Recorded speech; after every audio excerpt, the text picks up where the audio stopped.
On February 12th, 2026, Senator Josh Hawley used a Senate Judiciary Committee hearing to launch one of the most aggressive public confrontations with a state official in recent memory. His target, Minnesota Attorney General Keith Ellison. The subject, a $9 billion fraud case that included the collapse of Minnesota's Feeding Our Future program, which was supposed to feed children, but instead became what federal prosecutors called one of the largest pandemic fraud schemes in American history. Hawley's central accusation was extraordinary, that Ellison met with people running the fraud operation in December 2021, promised to help them get investigators off their backs, and then accepted $10,000 in campaign contributions 9 days later. According to Hawley, the entire 54-minute meeting was recorded, and he had the transcript. Ellison denied the accusations repeatedly, calling them cherry-picked misrepresentations. What makes this confrontation significant is not just the allegations, it's that a sitting U.S. senator publicly accused a state attorney general of what amounts to corruption and called for his indictment. Watch how it unfolded.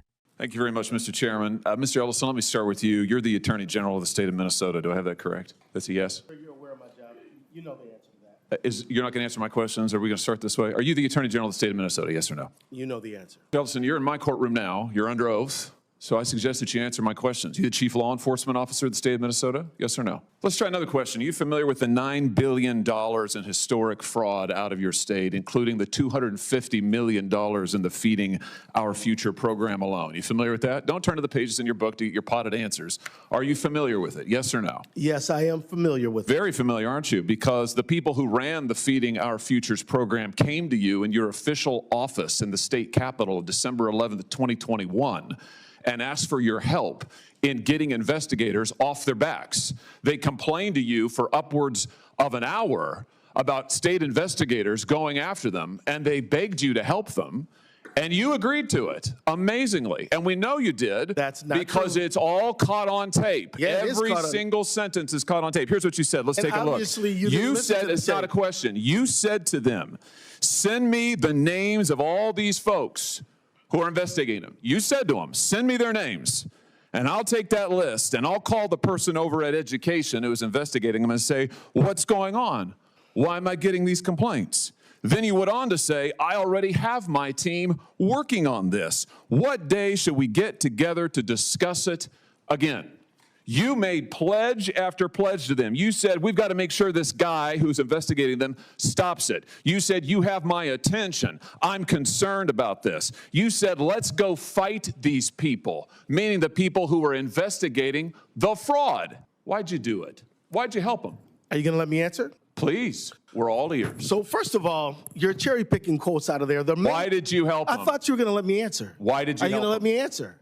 Why did you help You them? let me answer, and I'll answer you. Tell the truth, and I'll let you answer. I will tell the truth. Good. Let's do that. That'd be a nice change. Why'd you help them? Now see, Mr. Chairman, I didn't come here to be insulted. I came here voluntarily. You came here for the truth. Yeah, Why did you help them? The quotes are here. They're in black and white, and every member of this audience can listen to the recording. It's 54 minutes long. It's all in public. You can Google it right now and listen to it. And listen to it all. Why'd you help them? First of all, I didn't help them. You did help them. No, I did not. I certainly didn't. You're saying you didn't do anything for them. You didn't. Well, wait a minute. I already have my team working on this again. That's not you? I have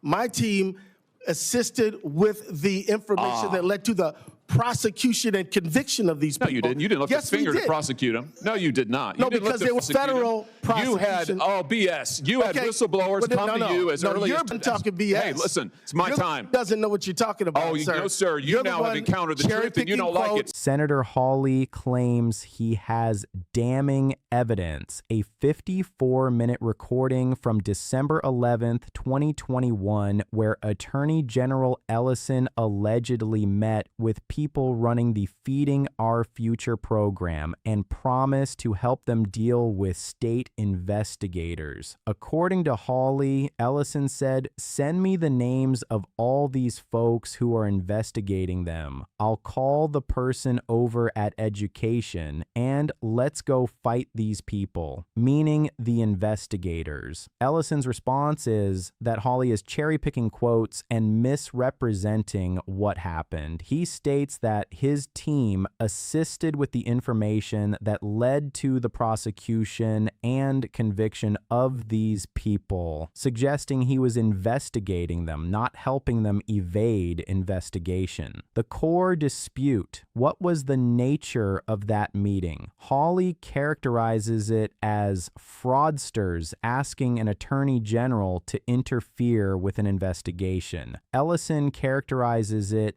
differently, though he doesn't get to fully explain because Hawley repeatedly cuts him off. The Feeding Our Future case is massive. Federal prosecutors charged 70 defendants in what they called one of the largest pandemic fraud schemes in the country.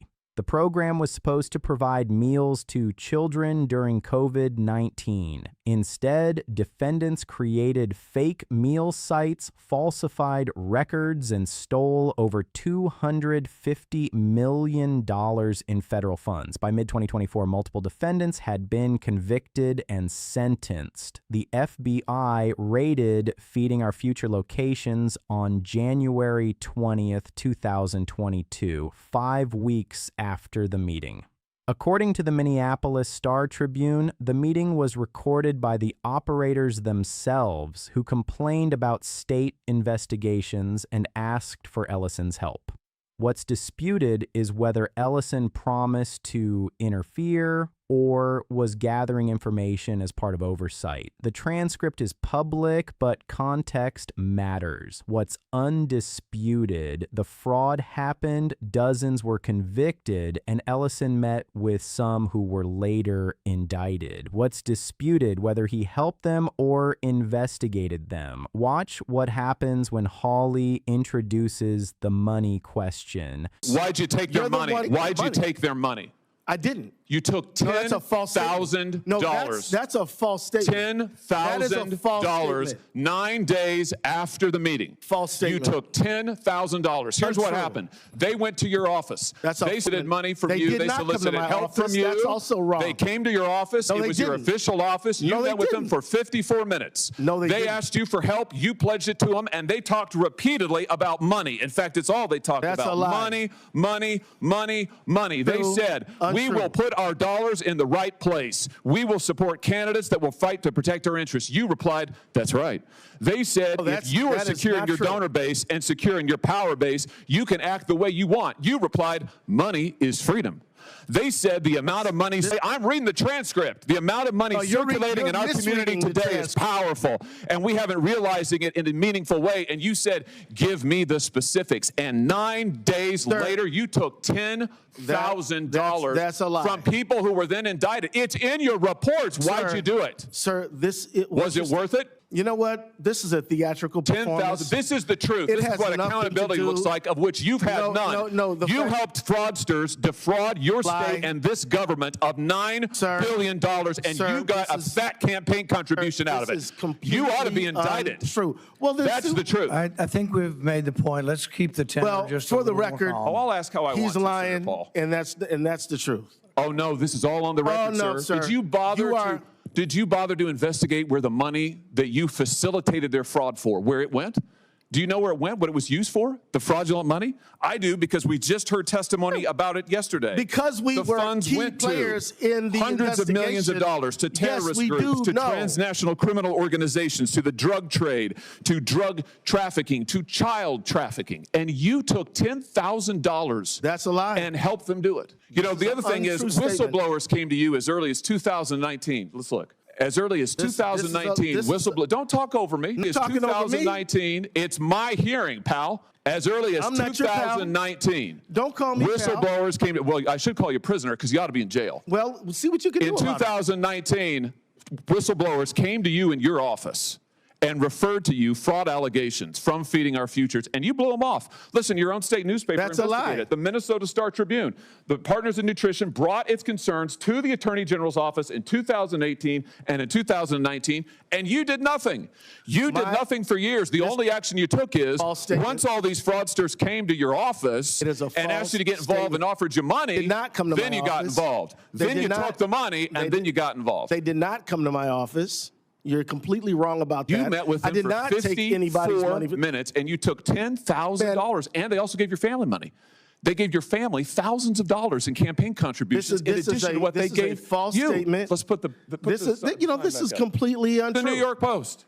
Yeah, we know the New York Post. Minnesota Keith Ellison, AG, accepted campaign donations from individuals linked to the $250 million COVID fraud scheme after they were in your office. The donations came on December 20th. Sir, you met with them on December the 11th, and on January 20th, the FBI knocked over their headquarters. No. That's the sequence of events here. No, it's not. You've been right at the center of this fraud thing from the beginning, and you've enabled it. And, sir, you should resign. And, sir, you should resign. I was thinking the same thing about you. You should resign.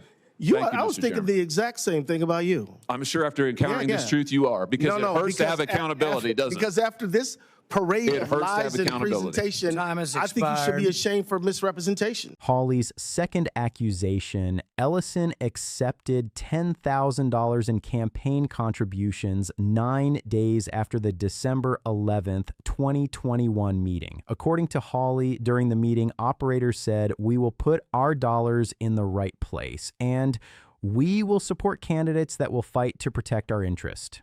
Hawley claims Ellison responded, "Money is freedom," and then accepted the contribution days later. Ellison denies taking money from fraudsters, calling it a false statement. But Hawley cites Ellison's campaign finance reports and New York Post coverage showing Ellison accepted donations from individuals linked to the fraud scheme. According to the New York Post, Minnesota campaign finance records show that Ellison's campaign received donations from individuals connected to the Feeding Our Future network in December 2021, shortly after the meeting. The Post reported that the donations totaled approximately $10,000 and came within days of the December 11th meeting. The article noted that some of these donors were later charged in the federal fraud case.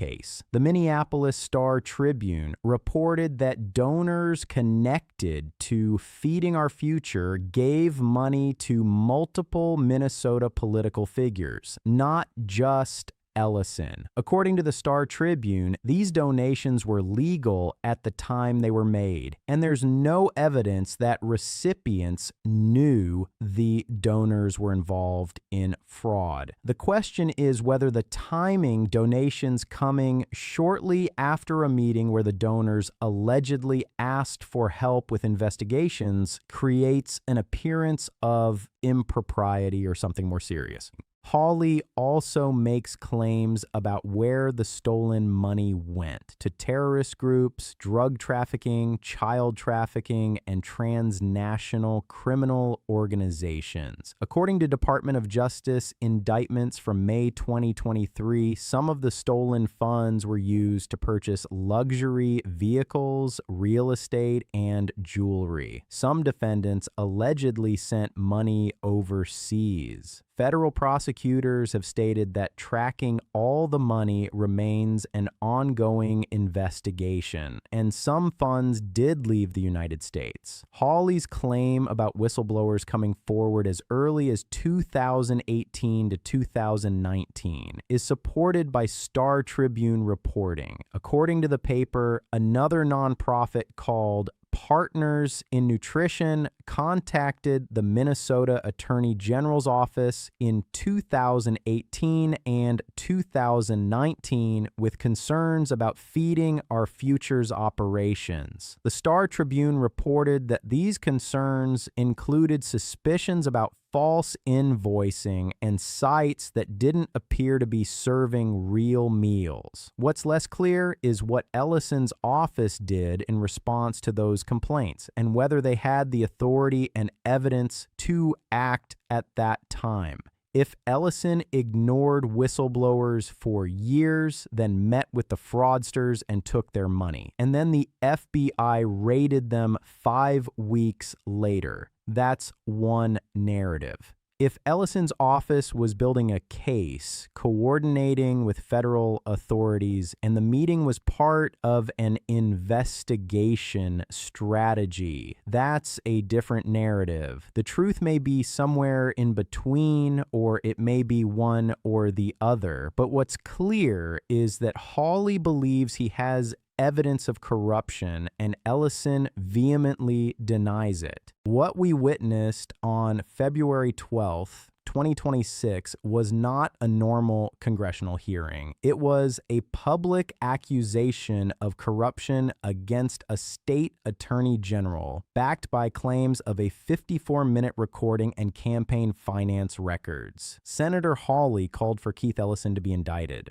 Ellison denied the accusations and called for Hawley to resign. The factual questions are specific. Did Ellison promise to interfere with investigations? Did he accept contributions from people under investigation? Did he ignore whistleblowers, or was his office conducting oversight and cooperating with federal prosecutors? The recording is public. The campaign finance records are public. The federal convictions are public. What's in dispute is the interpretation. Was Ellison helping fraudsters or investigating them? No criminal charges have been filed against Ellison. Federal prosecutors who convicted dozens of defendants have not charged him with wrongdoing. But the questions Hawley raised about timing, content, and contributions are now part of the public record. Whether this leads to investigations or remains a political accusation